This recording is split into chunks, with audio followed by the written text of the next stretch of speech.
그렇기 때문에 이런 것들이 진짜 전 국민에게 쫙 퍼져갖고 이게 밝혀진다면 태블릿을 통해서 최소원이 박 대통령으로부터 국가의 기밀 문서를 넘겨받았다거나 탄핵의 대전제가 쌍그리 무너지는 상황이 발생이 되는 겁니다. 국민이 선출한 한 나라의 대통령을 이렇게 부당하게 탄핵을 했다면 관련자들을 발본색원해서 다시는 이러한 일이 발생되지 않도록 해야겠습니다.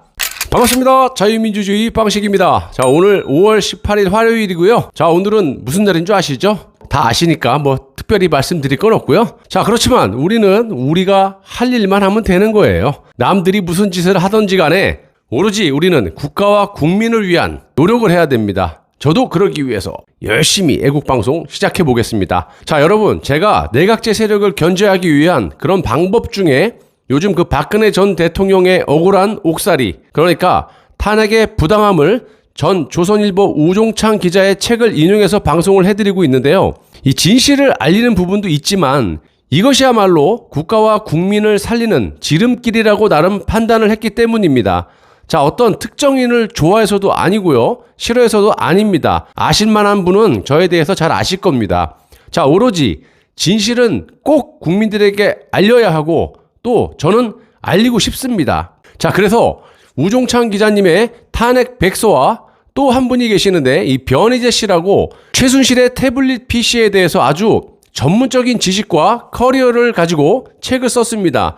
자, 두 컨텐츠를 인용해서 어지간하면 저도 힘든데 하루에 각각 한 편씩을 방송 제작해서 여러분들께 제공해 드리려고 합니다. 자, 박근혜 대통령이 어떻게 부당하게 탄핵이 됐는지를 이 두 가지 컨텐츠를 이용해서 여러분들에게 전달해 드리고, 또한 이러한 목적은 여러분들이 보다 쉽게 이해를 돕기 위함이니까 많은 시청 부탁드리고 영상 아래에 공유 버튼 누르셔서 여러분 가까운 지인들에게 이런 부당함을 널리 알리셔서 국가와 국민을 살리는데 많은 협조를 부탁드리겠습니다.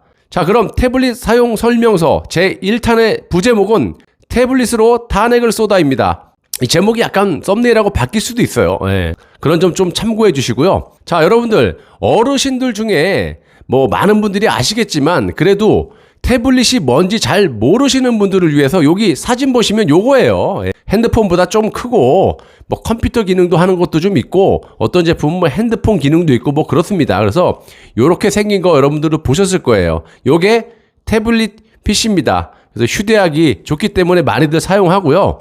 자, 여러분들도 아시다시피 2016년 10월 24일 JTBC의 최소원이 태블릿을 통해 박근혜 대통령으로부터 청와대 기밀 문서를 받아서 국정을 농단했다라는 단독 보도를 시작으로 대한민국에서는 국민이 직접 선출한 대통령이 탄핵이 되고 현재까지 약 4년이 넘게 구치소에 갇혀있는 상황이 벌어졌습니다. 박 대통령이 탄핵이 되고 투옥된 핵심 사유는 비선 실세, 그러니까 최소원과 공모하여 삼성, SK 등으로부터 K재단, 미르재단의 출자를 강요하고 승마 경기용 말 3마리를 지원받았다라는 것인데, 헌법재판소의 탄핵 심리 과정에서도 법원의 재판 과정에서도 검찰 측은 박 대통령과 최순실이 공모했다라는 확실한 증거를 전혀 제출하지 못하고 있습니다. 국민들은 그냥 일반인인 최소원이 태블릿을 통해서 국가의 기밀을 박 대통령으로부터 전해받았겠지 뭐 이런 수준의 인식을 할 뿐이고요.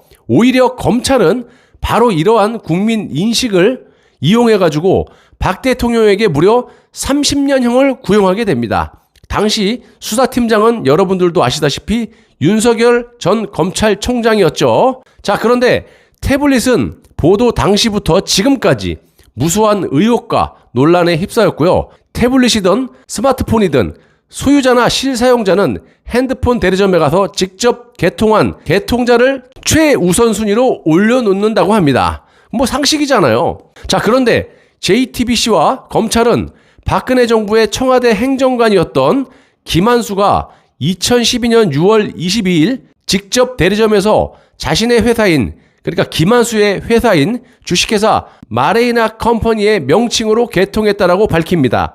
만약 그렇다면 당연히 태블릿의 실사용자로 김한수를 우선 염두에 두어야 하는데, 이 JTBC와 검찰은 애초에 이러한 합리적인 가정을 원천적으로 제외를 시켜버립니다.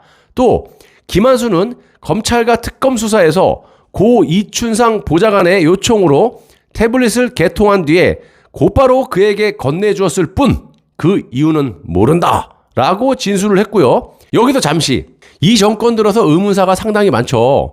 정말 중요한 시점에서 관련자들이 사망을 합니다. 여기서도 의심이 되는 것이 이춘상 보좌관도 2012년 12월 대선 직전에 교통사고로 사망을 해서 진위를 더 이상 확인할 수 없는 상황이 돼버렸고, 검찰과 특검은 무조건적으로 김한수의 진술이 마치 진실인 것처럼 몰아붙였습니다. 자, 문제는 요금 납부였다라는 거예요. 자, 설사 김한수가 개통한 뒤에 이춘상 보좌관에게 건네주었다라고 해도 매달 청구되는 요금은 개통한 사람이 납부를 하거나 또는 태블릿을 넘겨받은 이춘상 보좌관이 처리를 했어야 하는데, 이춘상 보좌관이 요금을 낸 기록이 전혀 없었다라고 합니다. 개통한 사람은 있는데 요금 납부한 사람은 없다? 자, 아무튼 검찰과 김한수는 이 문제를 마레이 컴퍼니의 법인카드로 자동이체를 해놨기 때문에 개통자 김한수도 그 이후에는 잊어버렸다라는 알리바이를 내세웠고요. 이 말도 안 되는 거죠. 실제 검찰과 김한수는 마레이 컴퍼니의 법인 계좌가 적혀있는 태블릿 계약서를 박근혜 대통령의 재판과 변희재 씨의 태블릿 재판에 제출했다고 합니다. 자, 그러다 보니까 박 대통령의 변호인단도 변희재 씨도 이 사실에 대해 별다른 의심 없이 받아들이고 변희재 씨는 1년간 서울구치소에 사전 구속이 되었습니다. 자, 그런데 변희재 씨는 석방된 후에 항소심에서 다시 정밀하게 자료를 검토한 결과 이상한 점을 발견하게 됩니다. 태블릿은 요금 미납으로 2012년 9월 10일부터 11월 27일까지 석 달여간 이용 정지 상태였고, 누군가 2012년 11월 27일 오후 1시경 요금을 납부해가지고 이용 정지를 해제한 후에 곧바로 사용한 기록을 검찰과 국가수의 포렌식 자료에서 발견했다라고 하고, 참고로 당시 김한수의 회사인 마레이 컴퍼니의 연 매출은 20억 원대였다라고 합니다. 돈도 많은데 뭔 요금 미납? 자, 이것도 의심이 가는 대목이고요. 6개월이나 미납된 태블릿 요금은 기껏 40여만 원도 못 미치는데 미납이다? 뭐 미납할 수도 있겠죠. 자, 그런데 월 평균 요금이 기기 할부 원금을 포함해서 6만 원 정도였고, 회사 법인카드로 자동이체 설정이 되어 있는데 이 정도 금액이 빠져나가지 않고 연체가 돼가지고 이용정지가 되었다라는 게 변희재 씨로는, 뭐 변희재 씨가 아니라 저도 이상하죠. 법인카드 연매출 20억이나 되는 회사의 법인카드로 자동이체를 했는데 월 6만 원이 없어갖고 그게 이체가 안 돼서 4개월이나 정지가 됩니까? 그건 뭐 상식적으로 말이 안 됩니다. 뭐 될 수도 있겠지만 아무튼 뭐 이런 것들이 변희재 씨로서는 도저히 믿어지지가 않아서 자신의 태블릿 재판 항소심에서 법원에 대체 누가 미납된 요금을 한꺼번에 계산을 했는지 그 여부를 사실 조회로 문의를 했고요.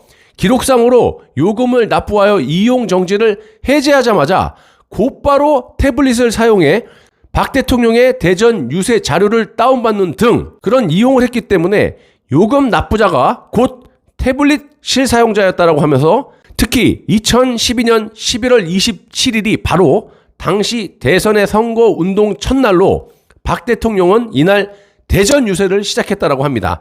그러니까 정황상으로 실사용자는 최순실이 아니라 개통도 하고 밀린 요금도 납부하고 바로 사용을 한 사용자는 김한수가 아니겠습니까? 또 2020년 3월 변희재 씨는 법원을 통해서 태블릿이 등록된 이동통신 SKT로부터 놀라운 회신을 받았는데, 문제의 11월 27일 개통자인 김한수가 자신의 카드로 밀린 요금 37만 5,460원을 한꺼번에 납부했다라는 사실을 알게 됩니다. 이로써 태블릿의 실사용 사건은 최소원이 아니라 김한수라는 점이 완전히 확인된 셈이고, 특히 태블릿은 2012년 대선 기간과 정부 인수위 기간에만 집중적으로 사용이 되었고요. 검찰이 최소원이 태블릿을 통해 받았다라는 국가기밀 문서라는 것들도 대부분 이 기간에 작성된 것들이었습니다. 그러니까 검찰이 주장하는 국정농단이라고 하면서 태블릿에 사진 몇 장이 있다고 최소원이 실사용자다라고 하는 것이 뻥이라는 거 아닙니까? 실제 사용자는 김한수지 최세원이 아님. 여러분 생각해보세요. 전 청와대 선임 행정관이었던 김한수는 대선 캠프 인수위와 청와대까지 줄곧 근무를 하였고요. 만약 태블릿을 최소원이 아닌 김한수가 사용했다라고 하면 대선 캠프 인수위와 청와대 관련 문서가 그 태블릿에 들어있는 건 너무나 당연한 일입니다. 그렇기 때문에 이런 것들이 진짜 전 국민에게 쫙 퍼져갖고 이게 밝혀진다면 태블릿을 통해서 최소원이 박 대통령으로부터 국가의 기밀 문서를 넘겨받았다거나 탄핵의 대전제가 쌍그리 무너지는 상황이 발생이 되는 겁니다. 그래서 이 태블릿에 대해서 여러분들이 정말 촉각을 곤두세워서 경청을 하셔야 된다는 얘기입니다. 저도 이렇게 중요하기 때문에 여러분에게 이 사실을 알려드리는 거고요. 자, 앞으로 좀 버겁고 힘들겠지만 우종찬 기자의 탄핵 백서와 더불어 변희재 씨의 태블릿 사용 설명서를 인용해서 박근혜 대통령의 부당한 탄핵에 대해서 또 탄핵의 진실을 꼭 밝힐 수 있도록 노력하겠습니다. 여러분들도 영상 아래에 공유 버튼 누르셔서 이런 사실을 널리 알릴 수 있도록 좀 협조를 부탁드리고요. 국민이 선출한 한 나라의 대통령을 이렇게 부당하게 탄핵을 했다면 관련자들을 발본색원해서 다시는 이러한 일이 발생되지 않도록 해야겠습니다. 또한 박근혜 대통령의 석방으로 인해서 현재 벌어지고 있는 내각제 개헌 반대도 큰 도움이 될 것 같으니까 여러분들의 많은 관심을 가져주시길 바랍니다. 이 모든 것이 특정인을 위해서가 아니라 국가와 국민을 위함이고 맑고 깨끗한 대한민국을 다시금 만들기 위한 초석임을 여러분들이 아셔야 됩니다. 저는 현명하신 여러분들을 믿습니다. 감사합니다.